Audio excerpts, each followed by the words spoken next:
My name is Mark. This all started about 3 months ago, after I found out that my wife, Rachel, had been cheating on me. But before I get into all that, I need to explain how I ended up in the hospital for 3 months. It was a normal Tuesday afternoon when I found out the truth. Rachel and I had been married for 4 years. Things weren't perfect, but I never thought we were in trouble. In hindsight, I should have seen the signs. She'd been distant lately, spending more time at work, coming home late, and when I asked her about it, she'd make excuses. But I trusted her, and that trust was about to be shattered in a way I couldn't have imagined. I found out through a text. It wasn't intended for me, but it was there on her phone when I grabbed it to look up something. I wasn't even snooping, I promise. It just happened. And there it was, a conversation between Rachel and another man, some guy named Jason. At first, I didn't believe it. But then I started reading the messages. There was talk of meeting up, flirting, and sex. Explicit details of their affair, going back months. The messages were so casual, so normal, like it was just another part of her life. I couldn't breathe. I felt like my heart had stopped. I still remember the text that hit me the hardest. I miss you, Jason. Can't wait to see you tonight. Let's pick up where we left off. I froze. I didn't know what to do. It was like my whole world collapsed in an instant. Rachel had been lying to me for months, living this whole other life while I was oblivious. I was filled with so many emotions: shock, anger, betrayal.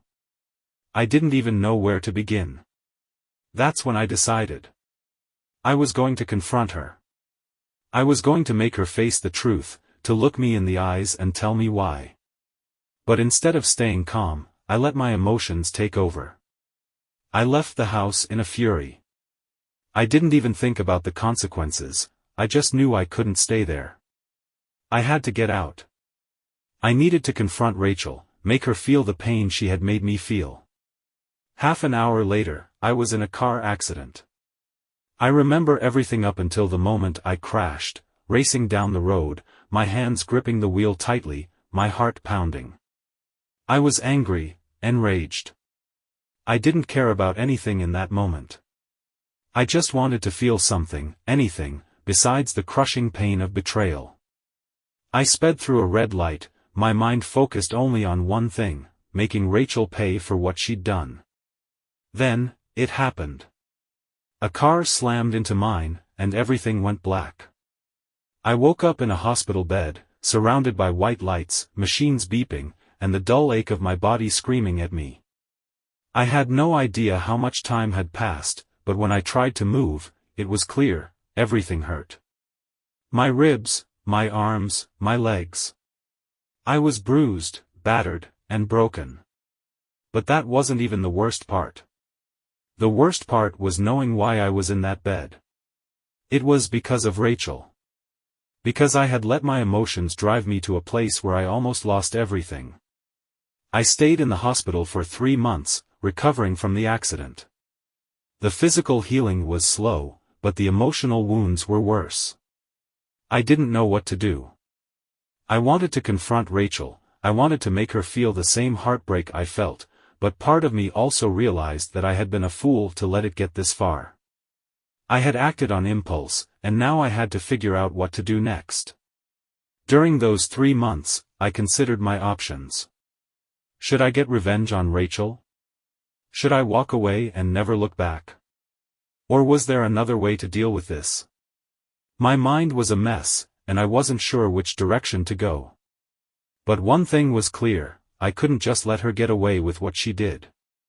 I wasn't going to let her go on living her life like nothing happened. But before I could make a decision, something else happened. My friend, Greg, came to visit me. Greg had been my best friend for years, and when he saw me in that hospital bed, he knew something had to be done. He didn't pull any punches. He was direct, as always. "What are you going to do about Rachel?" he asked, the anger in his voice clear. "I don't know yet," I replied, my voice hoarse. I want to make her feel what I feel, Greg. But I don't know how. Greg leaned forward, a wicked grin on his face. Well, I've got an idea. And it's not what you think. I looked at him, confused. What do you mean? Greg paused for a moment, and then said the words that would change everything. I've got a plan for you. A better kind of revenge. And with that, my life took another unexpected turn. Greg's idea was simple, but it hit me like a punch to the gut. Revenge, he said, leaning forward with a gleam in his eyes. You don't need to make her feel pain like you've been feeling. You need to make her regret every moment of her decision. You need to make her realize what she threw away, not just by leaving you, but by betraying the trust of someone who loved her completely. At first, I didn't get it. I thought he was talking about something drastic, maybe some sort of public humiliation or confrontation. But Greg's mind worked differently, and he wasn't advocating for anything violent or reckless. His plan was methodical, psychological, the kind of revenge that gets under someone's skin slowly, making them question every little thing they've done. It's not about punishing her immediately, Greg continued, his voice calm and sure. It's about showing her that you're not the same person she walked all over. You have to take your power back, Mark. She thinks she can get away with this, that you're just going to forgive and forget. But you won't. And you'll make sure she knows that. I was still recovering, so my mind was all over the place. Part of me wanted to lash out, scream at her, confront her, demand answers. But I wasn't in a position to do that, and Greg was right, I wasn't going to get the satisfaction I needed that way. There had to be something smarter, something more impactful. Okay, I'm listening, I said, sitting up a little straighter in my hospital bed. What do you have in mind? Greg's eyes lit up. We'll start by making Rachel think she's losing you. But not in the way she expects. You're going to be your best self, more than what she ever expected you to be. You're going to make her see you living your life, completely free of her. I frowned, still confused. What does that even mean? Greg grinned. You'll see. But first, you need to focus on getting back on your feet. Take the time you need to heal physically. When you're ready, we'll execute the plan. Trust me, it'll make Rachel wish she never crossed you. That was it. Greg wasn't offering me some simple, quick revenge, but something that would make Rachel truly regret what she did. Over the next few days, he helped me get in touch with a personal trainer and even got me set up with a therapist, someone who could help me work through the mental toll the affair and accident had taken on me. Greg didn't just want to see me get even with Rachel, he wanted to see me thrive, and that made the plan feel more like a redemption story than a revenge one. But as my body started to heal, my mind still simmered with rage. It wasn't easy to focus on anything other than the betrayal, the lies, and the fact that I had spent months living a lie. I hadn't seen Rachel since the accident, and part of me didn't even want to. I had too many conflicting emotions. And then, about a month after I started my recovery, I got a call from her. Her voice was shaky when she spoke, and I could hear her trying to hold back tears. Mark, please. Please, let me explain. I know I've made a huge mistake, and I can't undo it, but I need you to know how sorry I am. Hearing her voice again made my stomach turn. It was everything I wanted to hear, and nothing I needed to hear. She was begging me to listen, but in that moment, I knew the truth. She wasn't sorry because of what she had done to me. She was sorry because she knew she had lost me, and that realization was finally hitting her. I took a deep breath, trying to keep my emotions in check.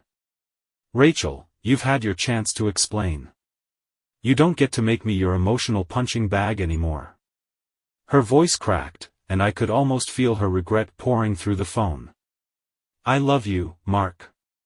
I made a mistake. A huge mistake. Please, can we talk?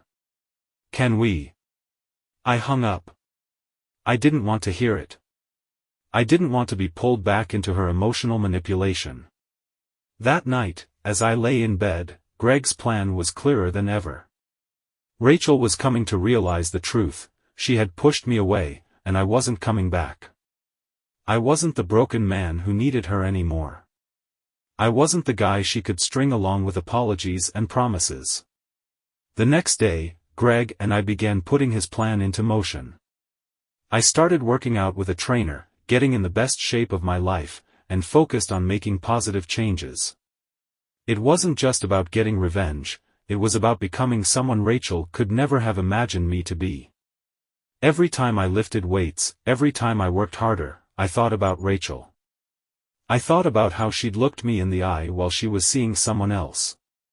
Every sweat-filled workout was a step closer to the man I knew I could be, the man who didn't need her. But as I began to change, as I began to regain my strength, I realized something. I didn't need to make her feel the same pain she had made me feel.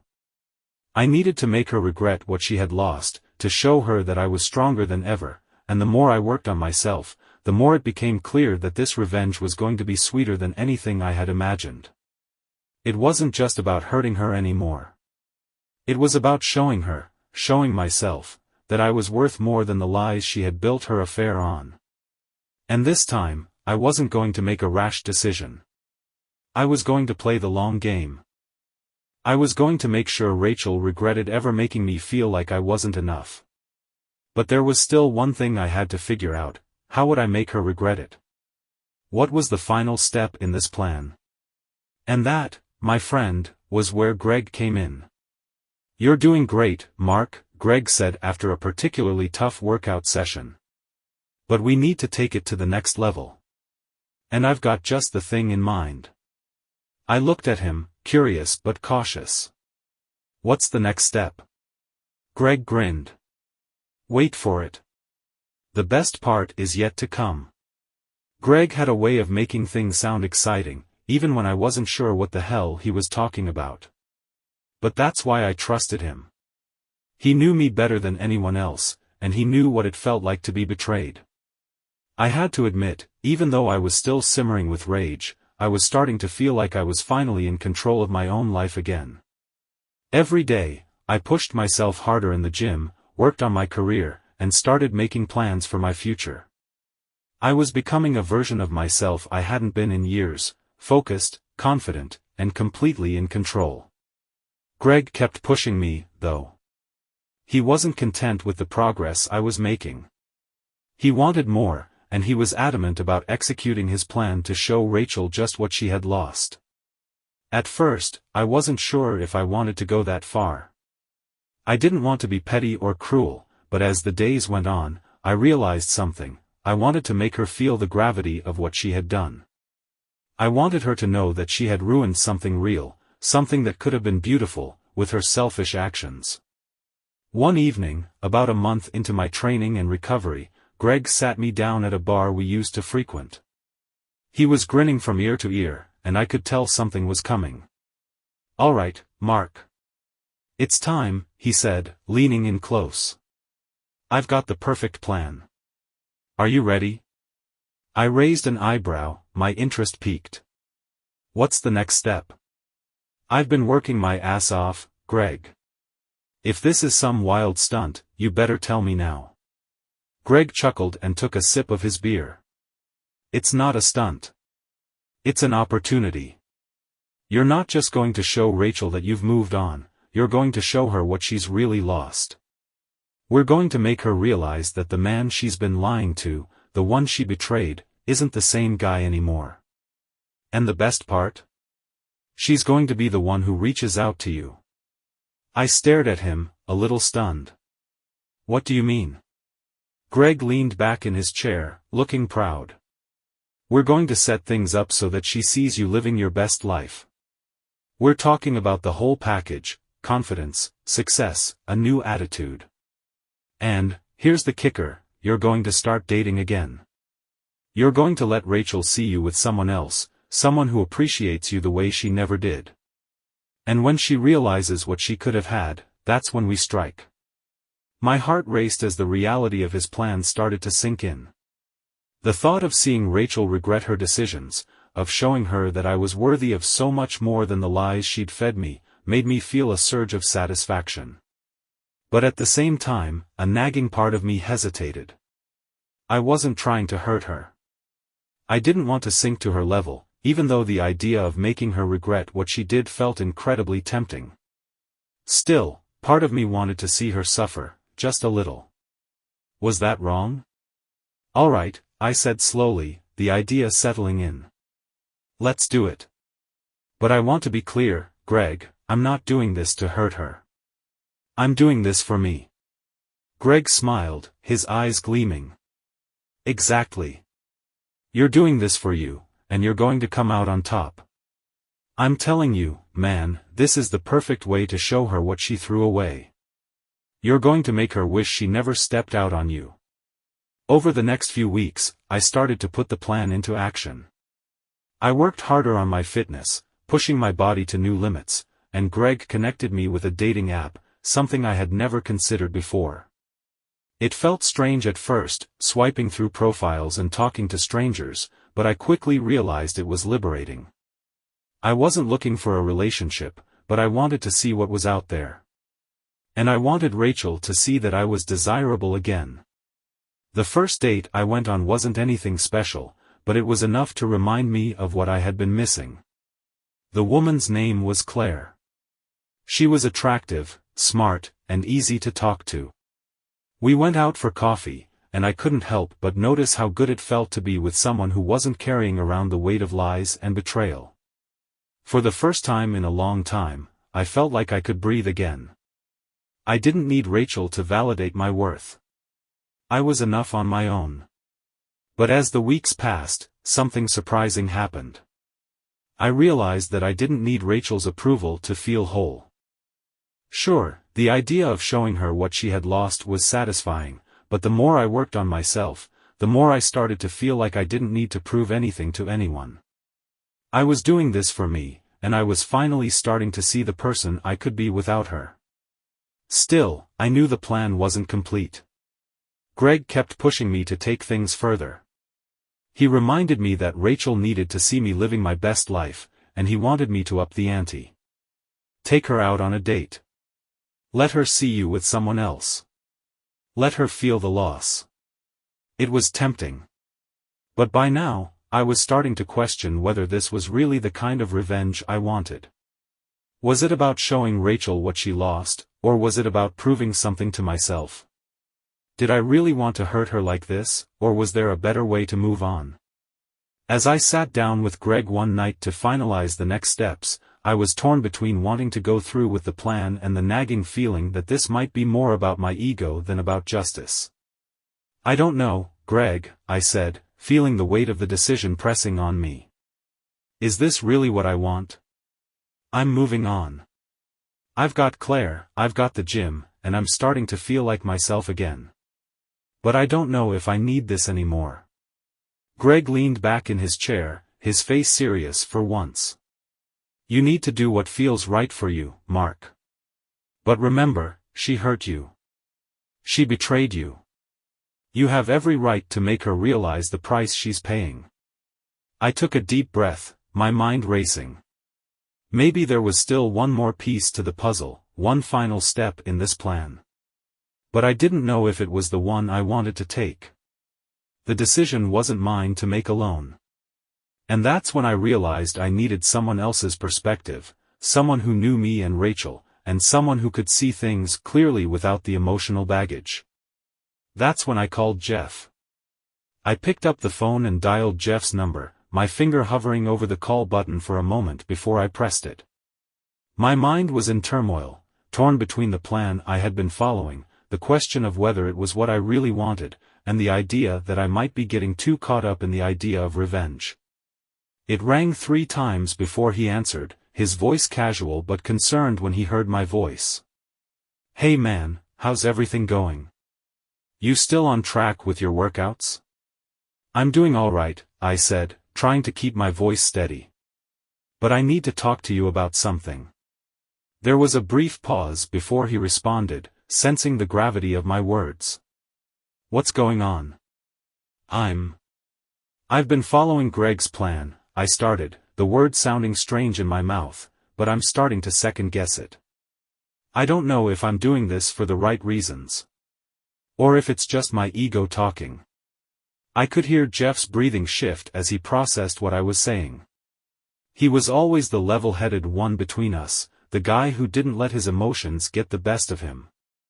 "Okay, walk me through this," he said. "What's bothering you about it?" I sat down on the couch and rubbed my hands over my face. I had been obsessing over the plan for weeks now, but the closer I got to the next step, the more I wondered if I was becoming the very thing I hated about Rachel, vindictive and consumed by revenge. "I think I've started to move on," I said slowly, the words coming out like a weight I hadn't even realized I was carrying. "I've been going on dates.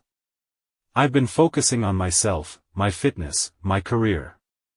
I don't need to make Rachel feel anything anymore. I just want to be free of it. I want her to know what she's lost, but I don't want to let this consume me. But Greg keeps pushing me to take it further." Jeff was quiet for a moment before responding. "You've come so far, Mark. It sounds like you've done the hard work, focusing on yourself, finding your strength again. And I get the need for closure. But you also have to ask yourself, what will truly give you peace? Is it rubbing Rachel's face in what she lost? Or is it you letting go of that pain once and for all?" His words hit me harder than I expected. I had been so focused on the idea of making Rachel feel what I felt, on the idea of punishing her for what she had done, that I hadn't stopped to think about how much emotional energy I was still pouring into the situation. It had become about proving something to her, but what if the real victory was moving on without her, truly letting go? "I don't know," I said, feeling lost. "Maybe I've just been so angry for so long that I don't know how to let go. I want her to see that I'm okay without her, but I also don't want to become obsessed with revenge." "You don't have to make her regret it to prove you're okay, man," Jeff said, his voice calm but firm. "You're proving it every day with what you're doing now. You've already shown her you're strong, and if you want to make her regret it, let it be by living a life she'll never have. Let her see you living your best life. That's what she doesn't get to have anymore. Not because you're showing her, but because it's what you deserve." I sat there in silence for a moment, the weight of Jeff's words settling in. He was right. I had been fighting this battle for months, trying to rebuild myself, trying to prove my worth, trying to show Rachel that I was capable of moving on. But in doing so, I had lost sight of the bigger picture. What was I really fighting for? "Maybe I've been looking for satisfaction in the wrong places," I admitted. "I don't need Rachel to see me with someone else. I don't need to make her jealous. I just need to find peace with what happened. I can't let her have any more control over me." Jeff gave a soft chuckle. "Sounds like you're already there, man. And that's the real revenge. You don't need to go out of your way to prove anything to her. Let her see you thriving without her, on your terms." I sat back, my mind finally beginning to clear. The emotional weight I had been carrying seemed a little lighter now, and I started to feel something I hadn't felt in a long time: hope. Maybe this whole plan wasn't about revenge at all. Maybe the best way to make Rachel feel the loss was to simply live the life I was meant to live, one that didn't involve her. "Thanks, Jeff," I said, my voice full of gratitude. I needed to hear that. "No problem, man. Just remember, you've got this. You've been through the worst, and look at you now. You're doing great." That night, I made a decision. I would end things with Claire, not because of any fault of hers, but because I realized that I didn't need anyone to fill the hole Rachel had left. I was finally starting to understand that I could be enough for myself. I could stand on my own and be strong without having to rely on others to validate my worth. I didn't need revenge anymore. What I needed was freedom, from Rachel, from the pain, from the anger that had consumed me for so long. And now, I was going to take that freedom back.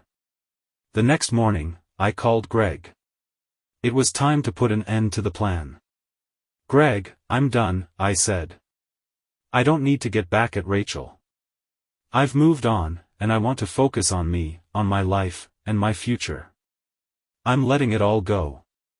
There was a pause on the other end of the line, and then Greg sighed. "I get it, man. I think deep down, you always knew that. It's a powerful decision, Mark. You've got this." And with that, I closed the door on Rachel and everything she had put me through. I wasn't angry anymore. I wasn't looking for closure from her. I had finally found it for myself. The journey wasn't over, but I was no longer trapped in the past. I was free. The weeks that followed felt like the beginning of a new chapter. For the first time in months, I felt like I could finally breathe again. I hadn't realized how suffocating the anger, the betrayal, and the idea of revenge had been until I let go of it. Letting go didn't mean forgetting. God knows I would never forget the pain Rachel caused me, but it meant I was no longer letting it control me. I was no longer living in her shadow. I threw myself into my career, something I had neglected for a while. It felt good to be productive again, to set goals for myself that had nothing to do with Rachel or the past. I started to get excited about things I hadn't thought about in years, taking up a new hobby, planning trips, even thinking about what kind of future I wanted to build. I realized I had been so focused on the past and what I had lost that I hadn't really stopped to consider what I could gain. One of the first things I did after making the decision to move on was take a week off work. I hadn't taken time for myself in a while. I needed space to think and to feel like I was truly free. I went on a solo trip to the mountains, just me, my camera, and the open road. It was exactly what I needed. During that week, I spent a lot of time hiking and reflecting. I thought about everything, the accident, the affair, my healing process, and how much I had changed. The clarity I gained during that time was like a breath of fresh air. It wasn't about revenge anymore, it wasn't about Rachel, it was about me, and what I could do with the second chance I had been given. When I came back, I felt different. Stronger. More at peace. I began to focus on my fitness with a renewed sense of purpose. I didn't need it to make Rachel regret anything, I needed it for me. I wanted to feel physically strong and capable, not just emotionally, but in every way possible. I felt empowered by my progress and saw the change in my body. I realized that this new version of myself wasn't about showing Rachel I could move on, it was about showing myself that I was resilient, capable, and worthy. But there were still moments when I would think about Rachel. I'd wonder what she was doing, who she was with, and sometimes I'd feel the old pain creep back in. But it didn't control me anymore. I wasn't going to let it. Those moments became less frequent as time went on. The real test came when Rachel reached out to me again. It had been several months since we last spoke, and I had put everything behind me. But then, one evening, I received a message from her. "Mark, I've been thinking a lot about everything that happened, and I just wanted to say I'm sorry. I know I don't deserve it, but I want you to know that I've been working on myself. I can't undo what I did, but I hope you're doing okay." My stomach turned as I read her message. It wasn't the first time she'd apologized, and I wasn't sure what she expected from me. I wasn't angry anymore, but there was a part of me that still felt betrayed. I didn't owe her forgiveness, and I wasn't ready to give her the satisfaction of knowing I still cared. I had moved on. I had learned that forgiveness was for me, not for her, and that was a decision I had already made. I didn't respond to the message right away. Instead, I took a moment to think about it. I thought about how much I had changed, how far I had come, and how much I had grown in the months since everything fell apart. I realized that I didn't need her validation, her apology, or her approval anymore. What I had built in the time since I walked away from her was far more valuable than any apology she could give. The next day, I deleted the message without replying. It was a small action, but it was symbolic of how far I had come. It wasn't about holding on to the past or keeping a door open for Rachel. It was about choosing myself. And in that moment, I realized that I was finally free. A few months later, I ran into Greg at a bar. He looked at me, smiled, and gave me a nod of approval. "How's it going, man?" he asked, sipping his beer. "Good," I said, genuinely meaning it. "Really good. I'm doing things for me now. No more looking back." Greg smiled. "I knew you'd get there, man. You always had it in you." It felt good to hear that. Greg had been a solid friend, and through all of this, he'd been there for me in a way that I hadn't realized I needed. He never pushed me, never tried to tell me what to do. He just let me figure things out at my own pace.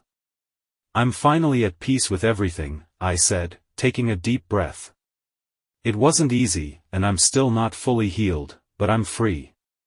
I'm not going to let her hold power over me anymore." Greg clinked his glass with mine. "You're doing it, Mark. You've come out on the other side of this stronger than ever." It felt like the final piece had fallen into place. I wasn't just moving on. I was living.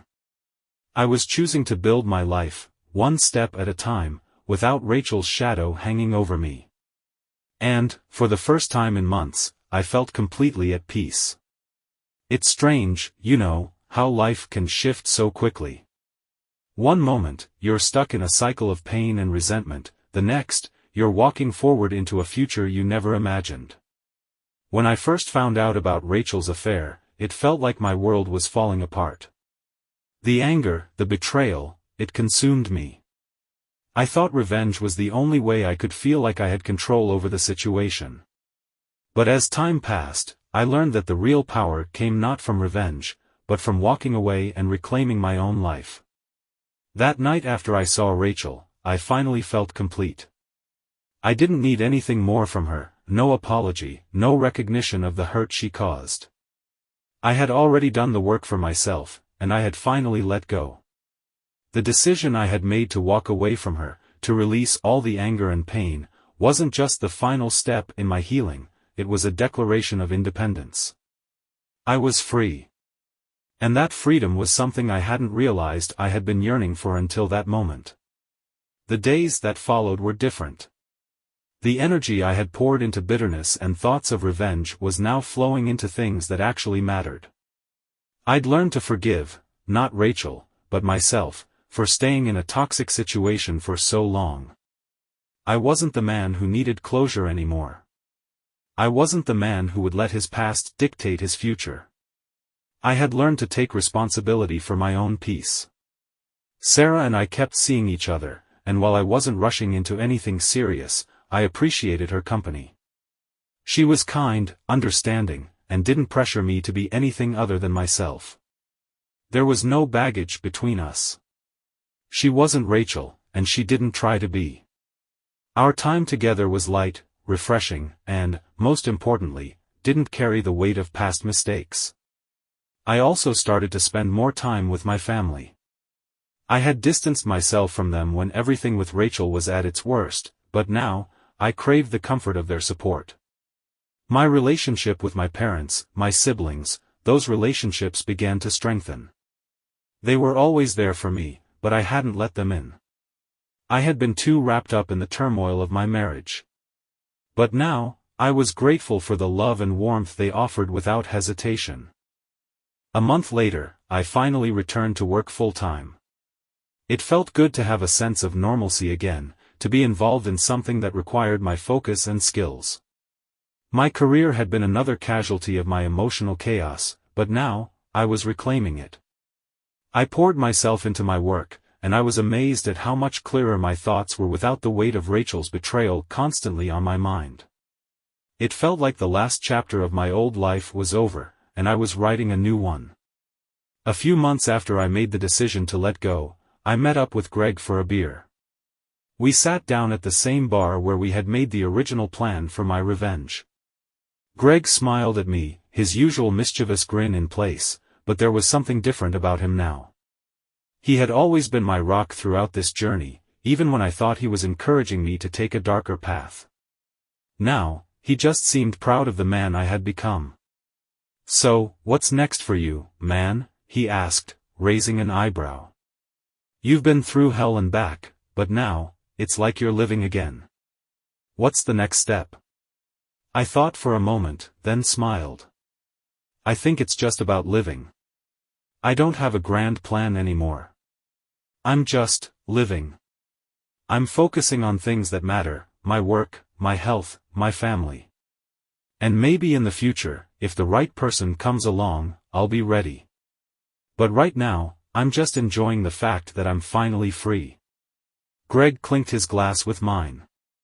"I like that. You've earned this peace, Mark. You've done the work, and you've moved forward. That's all that matters."